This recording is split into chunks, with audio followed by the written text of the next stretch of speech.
The giant who outran the apocalypse imagined the end of the world. The sky has opened, the deep fountains of the earth have burst, and every living thing is being scrubbed from the face of the planet. We are taught that only 8 people survived the great flood inside a wooden ark. But ancient Hebrew legends, specifically those found in the Midrash, tell a much darker, more chaotic story. They say there was a 9th survivor, a being so massive that the rising tides of the apocalypse only reached his knees.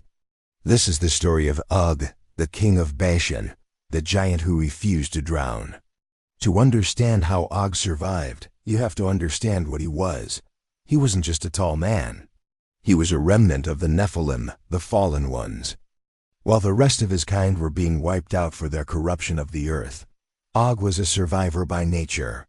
As the waters rose and the ark began to lift off the ground, Og didn't panic. He didn't beg for a seat inside. He knew he wouldn't fit.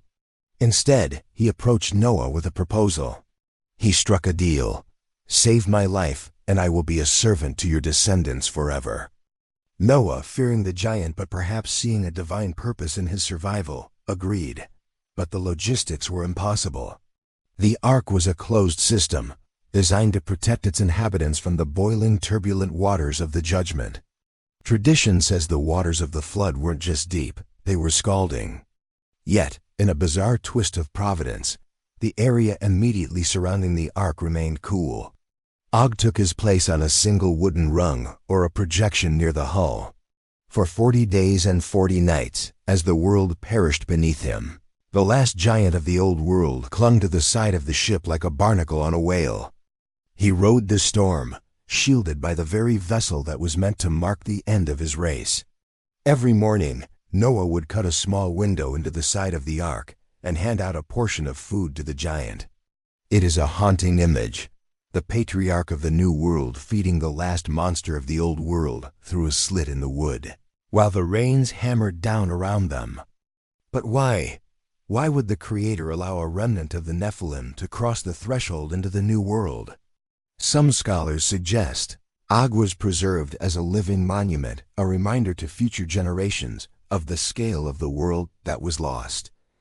Others say he was kept alive to test the heroes of the future. And indeed, Og didn't just disappear after the mountains of Ararat dried. He appears again centuries later.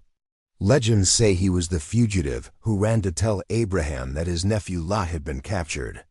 He was there, watching, as the Israelites wandered the desert. He lived for hundreds of years, a literal bridge between the antediluvian world and the age of kings. His story finally ends not with a flood, but with a battle. When Moses and the Israelites reached the borders of Bashan, they were terrified. They saw a king who could pluck stars from the sky. But the man who survived the water could not survive the destiny of the new world. Moses struck him down, ending the lineage of the giants once and for all.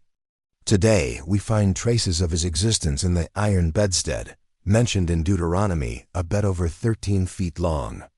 But the bed was empty. Og of Bashan remains a ghost of history, a reminder that even when the world resets, the shadows of the past have a way of clinging to the side of the boat. If you were Noah, would you have handed that bread through the window?